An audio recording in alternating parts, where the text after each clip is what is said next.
भर में लोगों से कहना चाहता हूं, कम मेक इन इंडिया।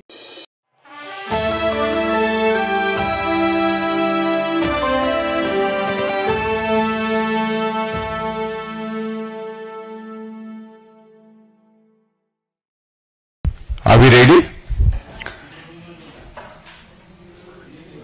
सभी पत्रकार बंधुओं को नमस्कार। आज की ये प्रेस वार्ता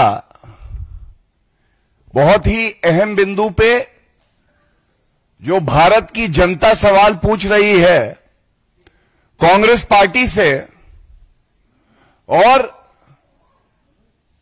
नकली गांधी राहुल गांधी से, उन सवालों को इस मंच से आपके समक्ष रखेंगे। और ये महत्वपूर्ण प्रेस वार्ता इसलिए भी है क्योंकि ये भारत की संप्रभुता को लेकर, भारत की राष्ट्र सुरक्षा को लेकर की जा रही है। हम सब जानते हैं कि आदरणीय प्रधानमंत्री श्री नरेंद्र मोदी जी के नेतृत्व में भारत कैसे मजबूत हुआ है। भारत की सेनाओं को खुली छूट दी गई और ऑपरेशन सिंदूर में हमने देखा आतंकिस्तान को किस तरह से करारा प्रहार करके एक मजबूत संदेश दिया गया। लेकिन हमने यह भी देखा है कि विदेशी धरती से जो भारत के नेता प्रतिपक्ष हैं वो 4 दिन से विदेशी धरती पर है एक देश में, और उनका केवल एक ही काम है। वो काम है जो बढ़ता हुआ विकास की तरफ अग्रसर भारत है उसको बदनाम करो। तो अगर विदेशी धरती पर अनर्गल आरोप लगा के राहुल गांधी हमारे महान भारत को बदनाम करने का प्रयास करते हैं, तो हम भारत की धरती से वो सवाल पूछना चाहते हैं कांग्रेस पार्टी से, मल्लिकार्जुन खड़गे जी से, राहुल गांधी जी से, सोनिया गांधी जी से, कृपया करके भारत के सभी नागरिकों को इस बात का उत्तर दें। यूपीए की सरकार में गृह मंत्री रहे पी चिदम्बरम जी, और कल की बात है मनीष तिवारी जी जो पूर्व मंत्री रहे हैं यूपीए सरकार में, उन्होंने जो खुलासा किया है, यह खुलासा चिंताजनक है, भयभीत कर देता है कि कोई सरकार जिसको यह संवैधानिक जिम्मेदारी दी हो कि वो भारत की संप्रभुता की रक्षा करेगी, वो सरकार विदेशी ताकतों के हाथ में कठपुतली बन गई। और मैं कुछ प्रमुख बिंदु और सवाल आपके समक्ष रखूं उससे पहले मैं कुछ वक्तव्य आपके सामने पेश करूंगा। पी चिदम्बरम जी के साक्षात्कार में उन्होंने कहा पूरी दुनिया दिल्ली पर दबाव बना रही थी कि युद्ध मत करो। इस दबाव और विदेश मंत्रालय की सलाह के बाद सरकार ने सैन्य कार्रवाई को टाल दिया। संप्रभुता, sovereignty of our country. The first principle is there will be no external interference in our internal matters. संप्रभुता का पहला सबक ही यह है कि भारी ताकतें हमारे अंदरूनी मामले में हस्तक्षेप नहीं करेंगी।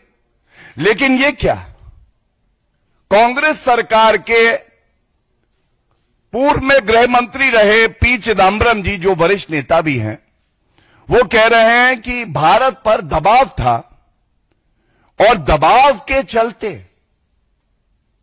यह फैसला मनमोहन सिंह जी की सरकार, जो कि रिमोट कंट्रोल से सोनिया गांधी जी चलाती थी, यह निर्णय लिया 26/11 के आतंकी हमले पर कोई मजबूत प्रतिक्रिया कोई आक्रमण या युद्ध उस वक्त की कांग्रेस की सरकार नहीं करेगी। ये जो शपथ सोनिया गांधी जी ने, स्वर्गीय मनमोहन सिंह जी ने, राहुल गांधी जी ने, पी चिदम्बरम जी ने ली है संविधान की, उसको तार तार करता है ये इनका वक्तव्य। दूसरा, हम सब जानते हैं कि अगर पहलगांव आतंकी हमला हुआ, उसके बाद ऑपरेशन सिंदूर हुआ, पाकिस्तान के अंदर घुस के ठोका, आतंकी लॉन्च पैड नष्ट किए गए, पाकिस्तान के एयरबेसेस को ध्वस्त किया गया। वो हमसे सवाल पूछ रहे थे। आज हम राहुल गांधी जी से यह सवाल पूछना चाहते हैं, कांग्रेस के वरिष्ठ नेता, आपकी सरकार में गृह मंत्री रहे पी चिदम्बरम जी क्या कहते हैं? वो कहते हैं आतंकी हमले 26/11 के 2-3 दिन बाद अमेरिका की विदेश मंत्री कॉन्डोलीजा राइस भारत आई और उन्होंने प्रधानमंत्री से और पी चिदम्बरम जी से कहा, प्लीज रिएक्ट मत कीजिए, प्लीज रिएक्ट मत कीजिए। और हुआ क्या? हुआ यह कि मनमोहन सिंह जी की सरकार ने कहा, आपने प्लीज कहा है, हम रिएक्ट नहीं करेंगे। 165 भारतीय मारे गए हैं, लेकिन प्लीज आपने कहा है, हम रिएक्ट नहीं करेंगे। और रिएक्ट नहीं किया गया। और बड़ी जिम्मेदारी से मैं एक वक्तव्य आपके समक्ष पेश करूंगा। ऐसा नहीं है कि हमारी वीर सेना तब ये हौसला, ये शौर्य नहीं रखती थी कि पाकिस्तान को तब भी सबक सिखाया जाए। मेरे हाथ में फाली होमी मेजर जी, जो उस वक्त एयर चीफ मार्शल थे, उन्होंने मनमोहन सिंह जी की सरकार से स्पष्ट कहा, आप खुली छूट दीजिए और हम पाकिस्तान को ऐसा सबक सिखाएंगे कि पाकिस्तान कभी हिम्मत नहीं करेगा कि आतंकी गतिविधियों को भारत में बढ़ावा दे। लेकिन यह वक्तव्य है, UPA stopped us from taking revenge. यह भारत का उस वक्त सोच थी कि पाकिस्तान को सबक सिखाना चाहिए, लेकिन ऐसा नहीं किया गया। क्यों? क्योंकि प्लीज रिएक्ट मत कीजिएगा। ये एक दूसरा देश भारत की विदेश नीति, संप्रभुता और राष्ट्रीय सुरक्षा पे कांग्रेस की सरकार को बताता था कि क्या प्रतिक्रिया देनी है। तीसरी बात जो इसमें आई सामने, चिदम्बरम जी ने यह भी स्पष्ट किया है, यह फैसला सरकार ने अंतर्राष्ट्रीय दबाव की वजह से लिया। अंतर्राष्ट्रीय दबाव, तो यह याद रखिए, एक तरफ पूर्व एयर चीफ मार्शल कह रहे हैं कि आप हमें खुली छूट दीजिए, पाकिस्तान को सबक सिखाएंगे, लेकिन रीढ़ की हड्डी तो राहुल गांधी गिरवी कर चुके थे। वो दमखम कहां था? जैसे भारत ने, हमारी वीर सेना ने मजबूती से ऑपरेशन सिंदूर करके पाकिस्तान को उसकी हैसियत, औकात दिखाई, कांग्रेस की सरकार में मनमोहन सिंह जी कर पाते, क्योंकि रिमोट कंट्रोल से सोनिया गांधी जी कह रही थी, कुछ मत करिए। यह किस तरह की विदेश नीति थी? यह सवाल आज पूछा जाएगा और हमें याद रखना चाहिए कांग्रेस कर क्या रही थी। यह एक बड़ा सवाल है। आतंकी हमला होता है, उस वक्त गृह मंत्री शिवराज पाटिल जी एक दिन में 24 घंटे में 3 बार बंद गले का सूट बदलते हैं। कांग्रेस की सरकार में प्राथमिकता यह थी कि इस आतंकी हमले पे मूवी कैसे बनेगी। जो स्थल था जहां आतंकी हमला हुआ उसकी रेकी कर रहे थे और फिल्म के डायरेक्टर प्रोड्यूसर्स के साथ मूवी का डायरेक्शन आवश्यक था, लेकिन भारत मजबूती से कार्रवाई करे ये प्राथमिकता सोनिया गांधी, राहुल गांधी इनकी नहीं थी। और एक बात और मैं बहुत पीड़ा वाले मन से कहता हूं, राहुल गांधी क्या कर रहे थे? 26/11 आतंकी हमले के बाद राहुल गांधी नाच गाना डांस कर रहे थे सुबह 4-5 बजे तक। उन्हें होश नहीं था। नाच गाना, खुशियां मनाई जा रही हैं। यह है राहुल गांधी नेता प्रतिपक्ष, जो कि विदेशी धरती पर जाके मजबूत भारत को कहते हैं कि भारत नेतृत्व नहीं करना चाहता विश्व का। अरे अपरिपक्व बालक, कांग्रेस का नेतृत्व तुम नहीं कर पा रहे तो भारत को बदनाम करोगे आप। एक संवेदनशील नेता की प्रतिक्रिया यह हो सकती है, क्या वो ऐसे कार्य कर सकता है कि भारत पर हमला हुआ और वो नाच गाना कर रहे हैं सुबह तक? ये बहुत ही प्रतिष्ठित अखबार की मैं खबर दिखा रहा हूं और ये कहना गलत नहीं होगा। During the Congress regime, after the 26/11 terror attack, when India was waiting for a strong response, Sonia Gandhi was waiting for directions from Washington. This was the foreign policy of a compromised, of a weak Congress UPA government. And today P. Chidambaram is making these important revelations. Manish Tiwari is also saying that these are matters of serious concern. But I ask, where is Rahul Gandhi today? Is he not answerable to the people of our country? What is the priority of Mr. Rahul Gandhi? To go to a country, be there for 4 days, hatch a conspiracy against India, to weaken India, to defame India, and not answer the pertinent questions being raised by the citizens of our country. And if I say, today in every street of India, Hind का गद्दार कौन है? हिंद का गद्दार वही है जो भारत को कमजोर करता है विदेशी धरती पर, अनर्गल आरोप लगाता है, जो कहता है भारत के सिख कड़ा और पगड़ी नहीं पहन सकते, जो कहता है भारत का लोकतंत्र खत्म हो गया है, जो कहता है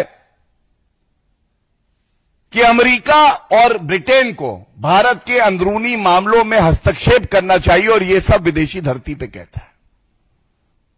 और इसीलिए मैं अंत करूंगा प्रमुख सवाल पूछकर। जब इतिहास लिखा जाएगा तो चर्चा होगा नकली गांधी, राहुल गांधी, सोनिया गांधी की गद्दारी का। सबसे पहले सवाल है जो पी चिदम्बरम जी ने कहा है, जो मनीष तिवारी जी ने आज कहा, कांग्रेस इसका खंडन करती है या नहीं? और अगर खंडन नहीं करती है तो फिर इसे सत्य माना जाएगा, और अगर यह सत्य है तो दूसरा सवाल यह है, विदेशी ताकतें कांग्रेस की सरकार में राष्ट्रीय सुरक्षा से जुड़े हुए फैसलों में हस्तक्षेप कैसे कर रही थी?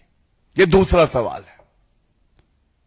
भारत की संप्रभुता को आपने विदेशी ताकतों के हाथ में गिरवी कैसे रखा? सोनिया गांधी जी, राहुल गांधी जी से मैं यह पूछना चाहता हूं। तीसरा, अगर भारत के नागरिक मारे गए आतंकी हमले में, तो क्या यह आपका कर्तव्य नहीं था?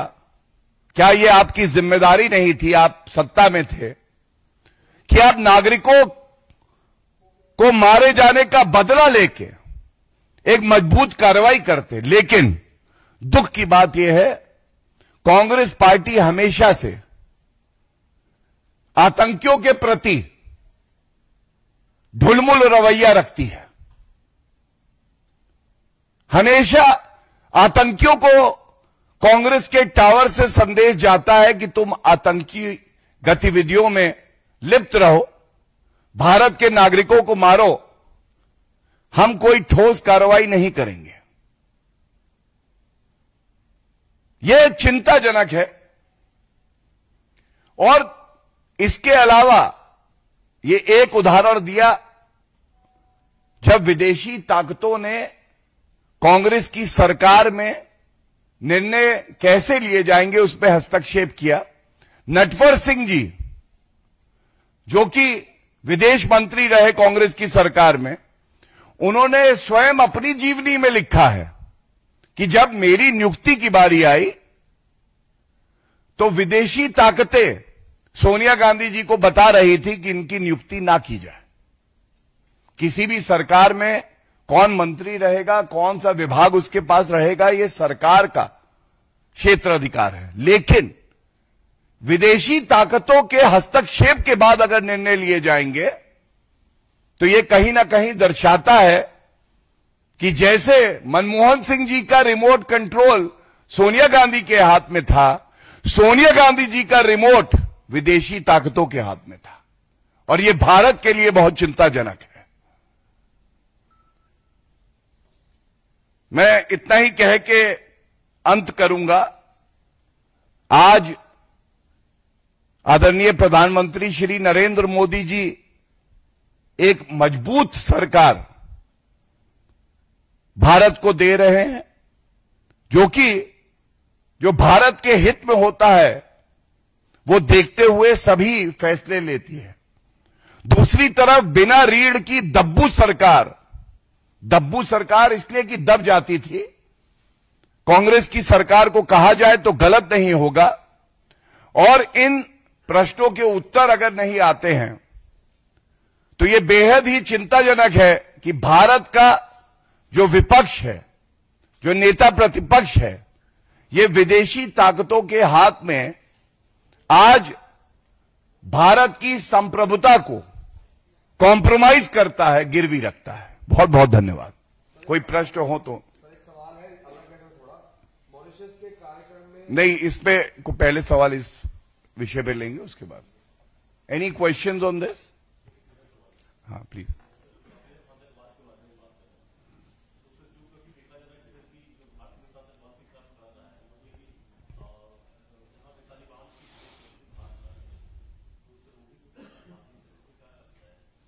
देखिए, बिल्कुल स्पष्टता से कह दूं,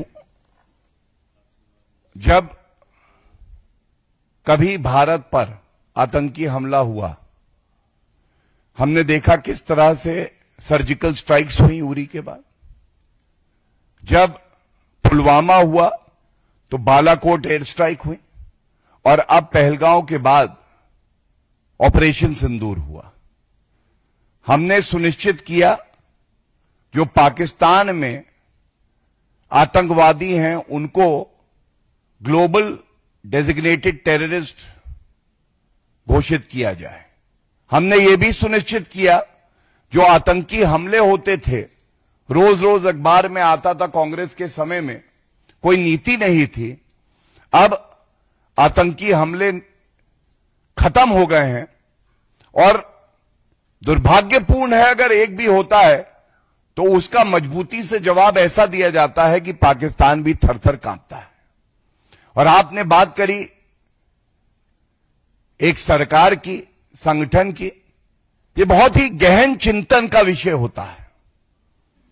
आपकी फॉरेन पॉलिसी बहुत से मापदंडों को ध्यान में रख के बनाई जाती है, और जो भारत के हित में होता है उसको ध्यान में रखते हुए इंगेज या डिसएंगेज किया जाता है।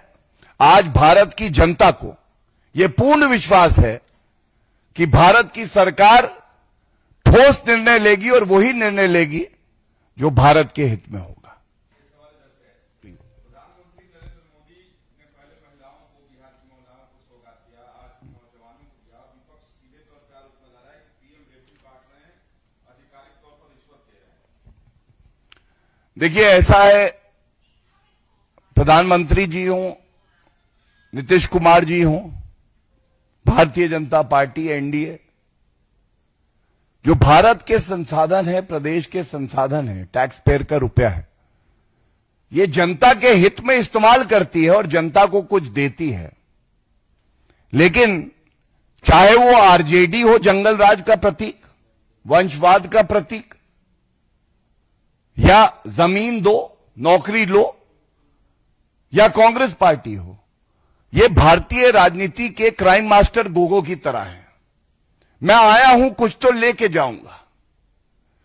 अगर कोई और पार्टी सकारात्मक कदम उठा के कुछ देने की बात करती है तो सबसे ज्यादा दर्द crime master Gogo, RJD, Tejashwi Yadav, Rahul Gandhi, Congress party, इनको होता है, क्योंकि इनके चरित्र में ही लूट है, जनता से लेना है। और इसीलिए इस तरह के ये लोग अनर्गल बयान देते हैं।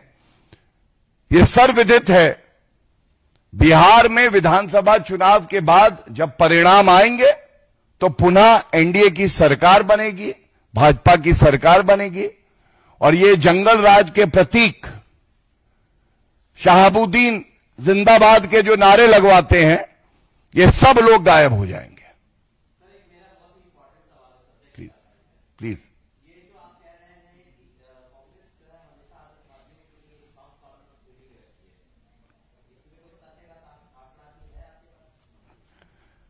सबसे पहले तो मैंने आपसे जो बिंदु रखे, आपने बहुत ही अटेंटिवली वो सब सुने, धन्यवाद। इससे बड़ी बात क्या हो सकती है, कबूलनामा क्या हो सकता है कि आतंकी हमला हुआ भारत पर और विदेशी ताकत आके बताती है, I am requesting please don't attack. और आप जानते हैं कि कोई अटैक तो हुआ नहीं था। हम सब राहुल गांधी को गंभीरता से नहीं लेते हैं, वो अपरिपक्व हैं, झूठ भी बोलते हैं, भारत के खिलाफ षड्यंत्र भी रखते हैं, लेकिन फॉर्मर एयर चीफ मार्शल कहते हैं हमें छूट दीजिए, पाकिस्तान को सबक सिखाएंगे। क्या वो छूट मिली? हफीज सईद को जी कौन बुलाता है? कांग्रेसी नेता। जाकिर नायक को शांति का मसीहा कौन बुलाता है? कांग्रेस के नेता दिग्विजय सिंह। कार्रवाई कौन करता है? आदरणीय प्रधानमंत्री श्री नरेंद्र मोदी जी की सरकार। अगर ये सारे तथ्य भी प्रमाण नहीं है तो मैं समझता हूं कि ऐसा मैं कुछ नहीं जोड़ सकता जिससे कि आपको प्रमाण मिल जाए।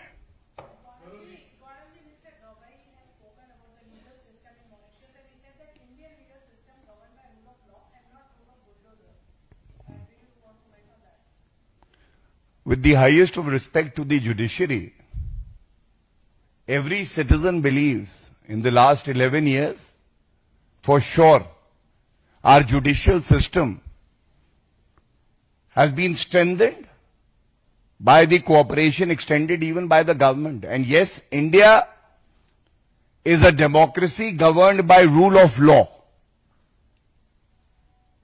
And every decision that is taken may be a subject matter of challenge, but the decision is taken with bona fide spirit.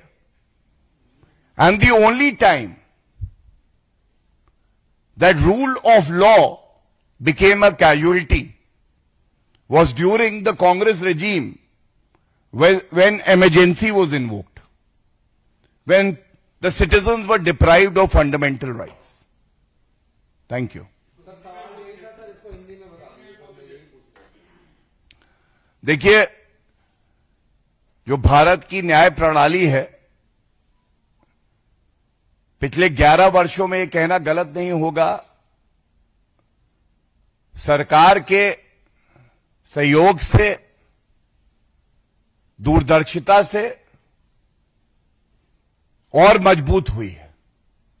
और यह भी सत्य बात है कि भारत ऐसा देश है जहां लोकतंत्र मजबूत है। यह बात भूल जाइए कि राहुल गांधी कहते हैं कि भारत का लोकतंत्र ही खत्म हो गया है, क्योंकि यह सत्य से परे है। भारत संविधान से चलता है, कानून से चलता है और हमेशा चलता रहेगा, क्योंकि जो सरकार है उसकी प्रतिबद्धता भी संविधान के प्रति है। और जो न्यायिक प्रणाली है, हमारे भारत के मुख्य न्यायाधीश हैं, उनका भी सम्मान है और उनकी आस्था भी संविधान में है और नागरिकों की आस्था भी संविधान में है।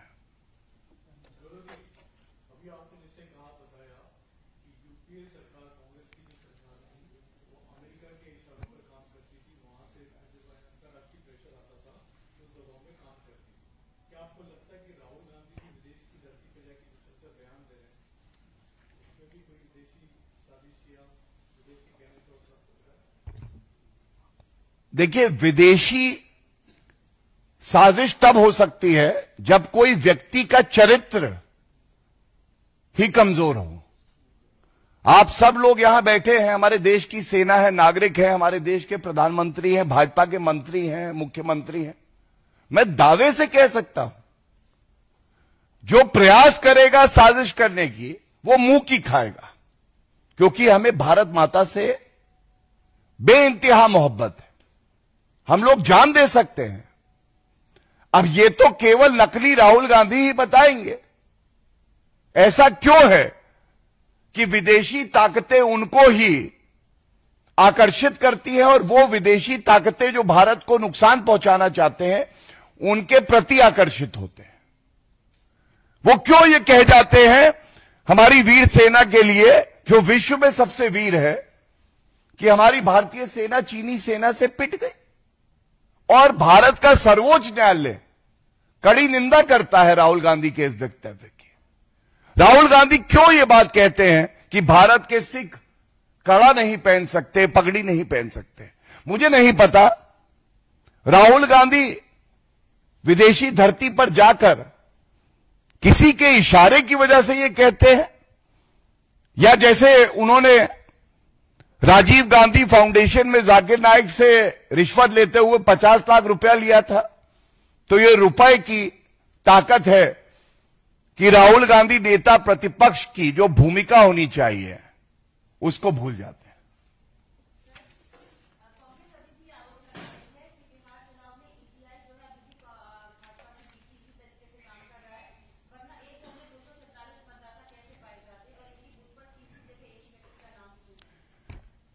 देखिए, ऐसा है कि सर्वोच्च न्यायालय के तमाम जजमेंट हैं। एक कमलनाथ जी गए थे सर्वोच्च न्यायालय, वो भी जजमेंट है, उसे पढ़ना चाहिए राहुल गांधी को।